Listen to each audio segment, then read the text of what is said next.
excerpt from an etude I'm practicing right now.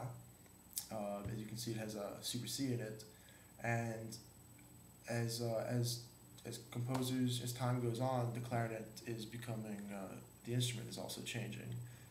What I mean by that is maybe 100 years ago, playing a high A above G was something that just never happened. So the clarinet is constantly changing physically. Like, you have the E flat on the left side now.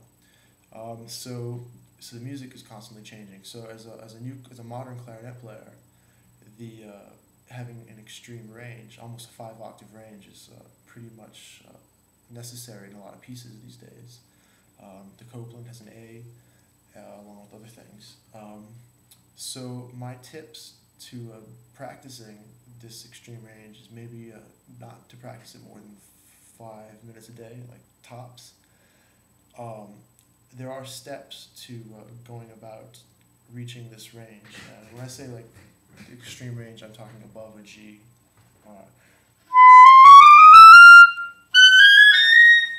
Over there. So when you're doing this, I like to start maybe with messing around with overtones. I do have a video on overtones, if you should check that out.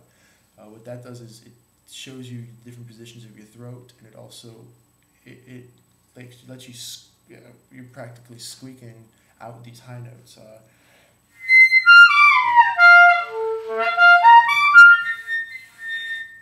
So that was close to the actual fingering I just played for the note. However, I'm becoming accustomed to playing in that range just with my throat.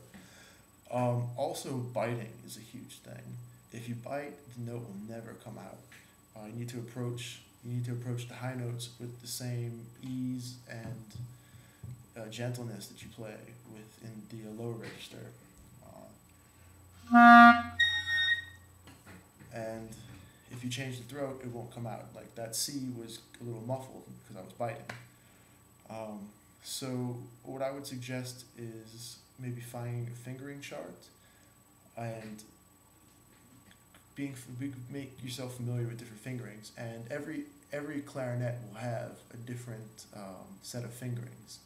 Certain clarinets will be completely sharp, one fingering. Other clarinets will work on. Some clarinets, the fingerings won't even work on. So it really depends on what kind of clarinet you're playing on and your technical level. But yeah, I would suggest practicing these high notes because it's definitely something that's becoming part of the clarinet literature. So, and just for a little FYI, I'm just going to go ahead and show you some of the fingerings I use. For a G, I'll turn it like that. Your G is here, something like that. There's different fingerings for the G. So when you go above the G, I like this is my G sharp.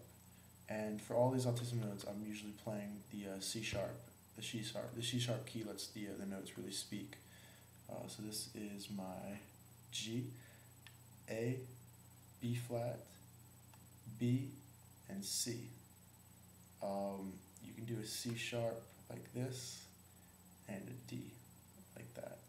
And if I ever figure out how to play an E flat and an E, I'll let y'all know. But those will be the fingerings.